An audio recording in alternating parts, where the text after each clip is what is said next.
ये क्या हो रहा है? भारत के दुश्मन एक एक करके मारे जा रहे हैं और कनाडा तो रो रहा है, लेकिन बाकी देश तो ऐसा कर भी नहीं पा रहे हैं। मैंने बहुत बेहतरीन रिसर्च के साथ दोस्तों इस वीडियो को लेकर आया हूं। इसमें एक एक चीज़ें हैं। अभी हाल ही में जियाउर रहमान की घटना सामने आई है। इससे पहले रियाज अहमद, हरदीप सिंह निज्जर, इस पर तो पूरी दुनिया की नजरें हैं। लेकिन जानते हैं इससे पहले कौन कौन मारा गया? अवतार सिंह खांडा, अब्दुल सलाम, परमजीत सिंह, सैयद नूर, शालोबार, बशीर अहमद, एजाज अहमद, खालिद रजा, हैप्पी संगेड़ा, हरविंदर सिंह रिंदा, जहूर मिस्त्री, रिपु दमन सिंह। जानते हैं दोस्तों, जब ये सारी चीज़ें देखता हूँ ना, तो 1988 में एक फिल्म आई थी अमिताभ बच्चन की शहंशाह। इस फिल्म में अमिताभ बच्चन एक पुलिस इंस्पेक्टर की भूमिका निभाते हैं। दिन में सारी चीज़ें करते हैं जो कानूनी तरीके से हो सकता है, लेकिन रात होते ही वो शहंशाह बन जाते हैं। जो भी गैर कानूनी काम करता है, जो कानून की, जिसे कहते हैं ना, कानून की दरवाजों से बच निकलता है, कानून के लूप होल से बच निकलता है, उसे रात के अंधेरे में वो शहंशाह बाहर निकलता है और उसे खत्म कर देता है। यानी जिसे पुलिस इंस्पेक्टर कानून का पालन करते हुए सजा नहीं दे पाता है, उसे शहंशाह रात के अंधेरे में जाकर खत्म कर देता है। अपराधियों को सजा मिलती है। और याद रखिए, अभी वो शहंशाह दिख नहीं रहा है, लेकिन भारत विरोधी जितने भी आतंकवादी हैं वो इसी प्रकार से एक एक करके मारे जा रहे हैं। अब कनाडा ने तो बता दिया कि भारत सरकार कर रही है, तो क्या प्रधानमंत्री मोदी शहंशाह की उसी भूमिका में है? मैं आपको एक एक करके दोस्तों 14 आतंकवादियों की लिस्ट दे रहा हूं, और पिछले कुछ महीनों की बात है। आप देखेंगे, हैरान हो जाएंगे, ये क्या हो गया है कि सारे आतंकवादी एक एक करके जो भारत विरोधी हैं मारे जा रहे हैं। आज वही मैं डिकोड कर रहा हूं।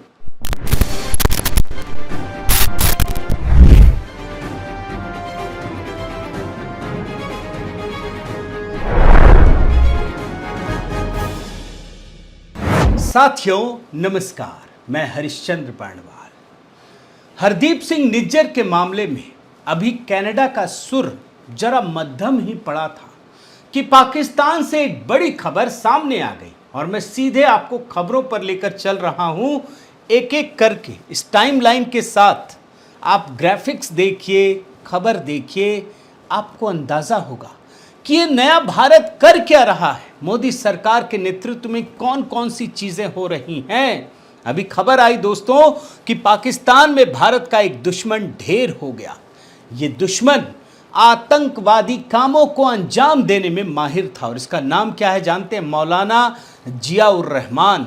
और ये लश्कर तैयबा का आतंकवादी था। जानते हैं कैसे मारा गया? आप भी समझ लीजिए।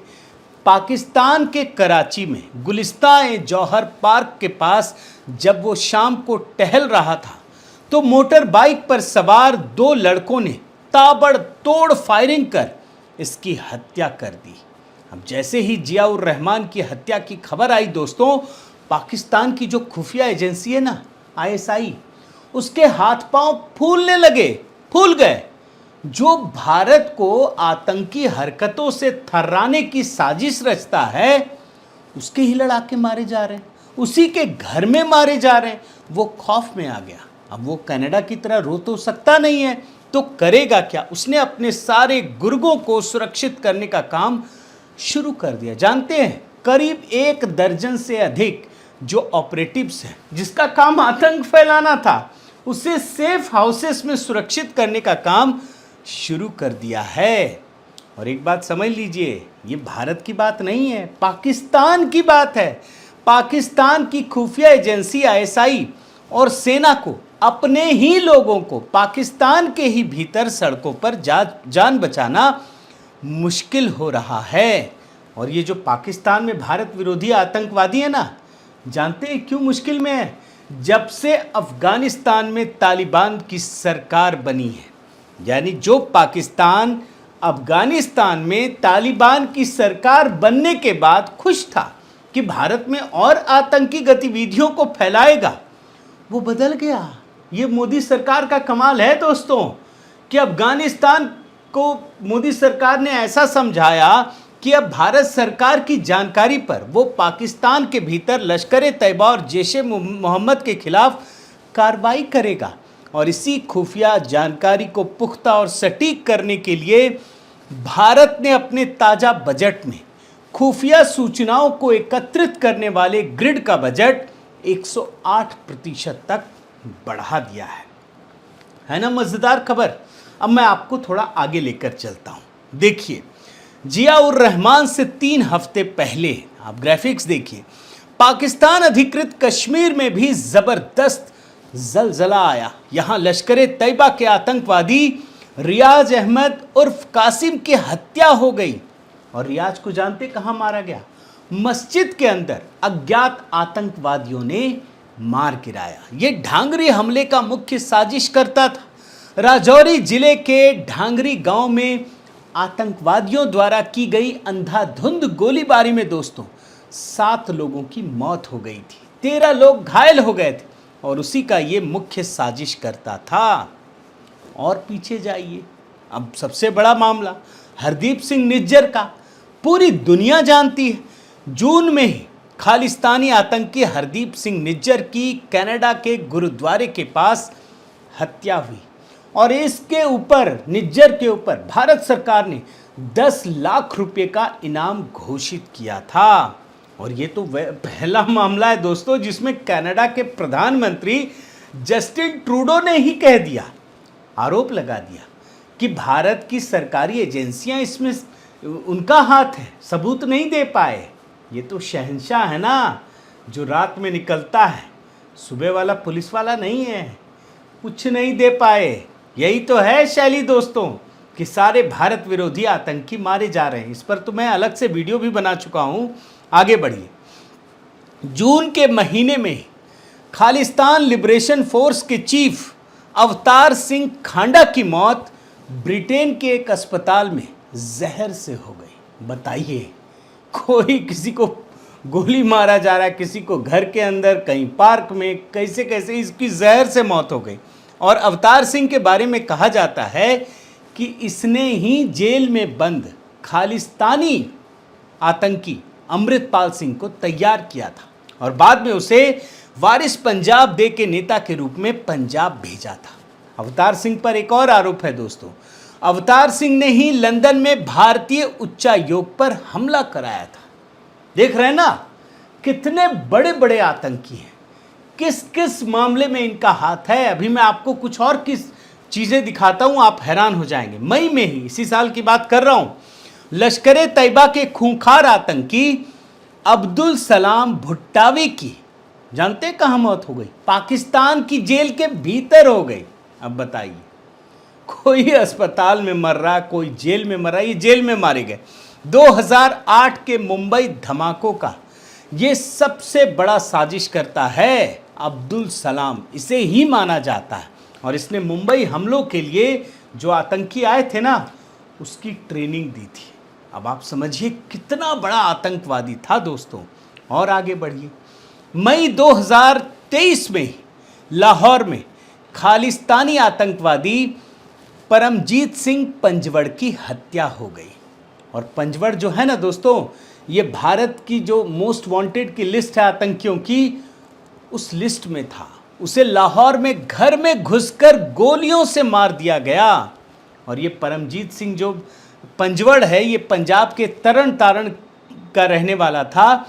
पहले पंजाब के एक बैंक में नौकरी करता था, बाद में वो आतंकवादियों के संपर्क में आया और खुद का आतंकी संगठन खालिस्तानी कमांडो फोर्स खड़ा किया। भारत के केंद्रीय गृह मंत्रालय ने दोस्तों 2020 में जो आतंकियों की लिस्ट जारी की थी ना, उसमें इसका भी नाम था। ये 30 जून 1999 में, आप सोचिए कितना पुराना मामला है, 1999 का, चंडीगढ़ में एक बम ब्लास्ट हुआ था, उसका ये मास्टरमाइंड था। और आगे बढ़िए, आपको कुछ और दिखाता हूं, आप देखते चले जाइए, मैं सबके गुनाह भी बताता जा रहा हूं। मार्च 2023 की बात है, अफगानिस्तान और पाकिस्तान की सीमा के निकट खैबर पख्तूनवाला में आतंकी कमांडर सैयद नूर शालोबार की हत्या कर दी गई। और ये भी जो था ना, भारत का जो मोस्ट वांटेड आतंकियों की लिस्ट है उसमें इसका भी नाम था, ये भी मारा गया। और आगे बढ़िए, फरवरी 2023 में आइए, रावलपिंडी में हिजबुल के टॉप कमांडर बशीर अहमद पीर की एक दुकान के सामने गोली मारकर हत्या कर दी गई। आप देखते जा रहे हैं ना, कौन कहां मारा जा रहा है। इसका मतलब है हर किसी की हरकतों पर नजर है, किसी ना किसी की। कोई शहंशाह इनकी हरकतों पर नजर रखता है, देखता है, पहचानता है और मौका मिलते ही उसको ढेर कर देता है। ये जो बशीर अहमद पीर है दोस्तों, ये जम्मू कश्मीर के कुपवाड़ा का रहने वाला था और रावलपिंडी चला गया था भाग करके, फर्जी तरीके से ही गया था। वो भारत में घुसपैठ करने वाले लोगों को, जो आतंकी थे, उसे रसद के जरिए अन्य चीज़ों से सहायता करता था और पिछले ही साल भारत सरकार ने इसे आतंकी घोषित किया था। और आगे बढ़िए, फरवरी 2023 में आइए, एजाज अहमद अफगानिस्तान।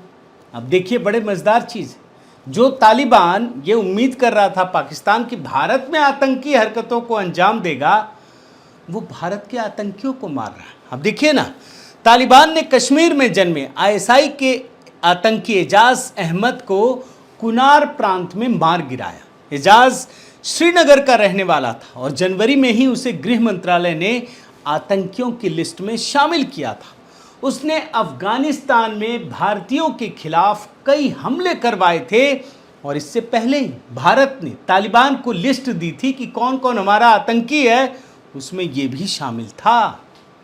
और आगे बढ़िए, फरवरी 2023 में ही, एक हफ्ते पहले ही दोस्तों, अल बदर के आतंकी खालिद रजा को कहाँ मारा जानते हैं? कराची के गुलिस्ता जौहर पार्क के पास उसके ही घर में मार दिया गया। खालिद रजा कश्मीर के आतंकी संगठन अल बद्र का कमांडर था।